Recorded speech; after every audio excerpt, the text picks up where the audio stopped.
तुर्की के सदर तैयब उर्दगान ने आज यूनाइटेड नेशन के अंदर कश्मीर का मुद्दा उठाया है। कश्मीर के मुसलमानों के ऊपर जो जुल्म हो रहा है उसके ऊपर बात करी है। न सिर्फ कश्मीर के ऊपर बल्कि उइगर मुसलमान जो हैं, जो चाइना के अंदर पिस रहे हैं, उनके हवाले से भी बातचीत करी है। अब भारत ने बहुत ज्यादा अग्रेसिव होकर तैयब उर्दगान को रिप्लाई करना शुरू कर दिया है। इनकी फॉरेन पॉलिसी भारत वालों ने बड़ी अग्रेसिव बना ली है और भारत ने तुर्की को ब्लेम करना शुरू कर दिया है। ब्लेम इस वजह से करना शुरू कर दिया है कि भारत के अंदर आजकल फ्रीडम फाइटर जो हैं वो दोबारा सर उठा रहे हैं। बहुत सारे जंगजू जो हैं वो कश्मीर के अंदर बातचीत कर रहे हैं कि किस तरह भारत से आजाद होना है। तो कल मैंने आपको खबर दी थी कि बहुत सारे तालिबान जो हैं वो फ्रीडम फाइटर की मदद भी कर रहे हैं और खुद भी कश्मीर के अंदर जाकर बातचीत कर रहे हैं मुख्तलिफ फ्रीडम फाइटर के साथ कि भारत को कैसे टैकल करना है। और इस वजह से भारत ने उड़ी सेक्टर के अंदर जो है ब्लैकआउट किया था, इंटरनेट सर्विसेज बंद की थी। ये खबर मैंने आपको कल बनाकर दी थी, आप चैनल पर जाकर देख सकते। अब भारत ने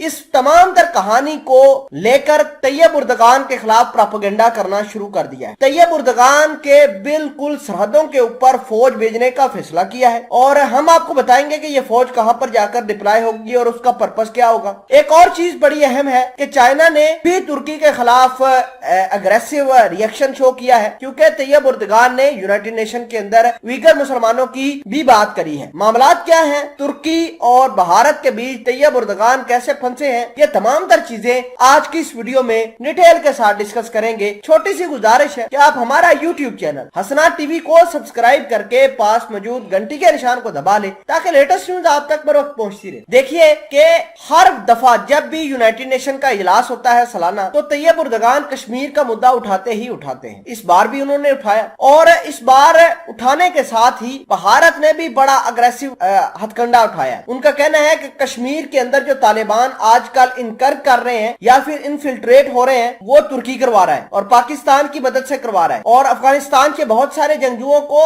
जो है तुर्की कश्मीर के अंदर भेज रहा है ताकि कश्मीर के हालात खराब किए जा सके। ये भारत का कहना है। फिलहाल के लिए अब हम आपको ये बताते हैं कि भारत ने किस तरह अपनी फौजें तुर्की की सरहदों के ऊपर भेजी है। अगर हम ग्लोबल मैप देखें तो तुर्की के बिल्कुल साथ एक आइलैंड है, उस आइलैंड का नाम है साइप्रस। अब ये साइप्रस जो है आधा तुर्की ने कब्जा किया हुआ है इसके ऊपर और आधा साइप्रस जो है आजाद है। जो आजाद साइप्रस है इसके ऊपर बहुत सारे ममालिक उसको प्रोटेक्शन देते हैं, जैसे यूके, यूएसए, फ्रांस, इस तरह के ममालिक जो है ये साइप्रस को प्रोटेक्ट करते हैं और तुर्की जो है पूरे के पूरे साइप्रस के ऊपर अपनी हेजमनी बनाना चाहता है। अब भारत ने साइप्रस के साथ कहा है, डील करी है कि हर 6 माह बाद आपके साथ भारत की फौज जो है वो आकर जंगी एक्सरसाइजेस करेगी और भारत जंगी एक्सरसाइजेस साइप्रस के अंदर कर भी रहा है और हर 6 माह बाद अपनी फौजें बिल्कुल तुर्की के बॉर्डर के ऊपर लाकर छोड़ देता है और फिर वो जंगी एक्सरसाइजेस करते हैं। और आपको यह भी बता दें कि साइप्रस की फौज को भारत जो है बरमोस मिसाइल भी देने वाला है। बहुत जल्द ये मिसाइल भी साइप्रस को मिल जाएंगे। तो ये तुर्की और इंडिया का यूनाइटेड नेशन के अंदर इंटरनेशनल फोरम के ऊपर ये तमाशा चल रहा है। अगर हम बात करें उइगर मुसलमानों की, तो उइगर मुसलमानों की बात ना पाकिस्तान करता है ना कोई और दुनिया का मुल्क करता है, सिर्फ तैयब उर्दगान ये बात करते हैं। और चाइना भी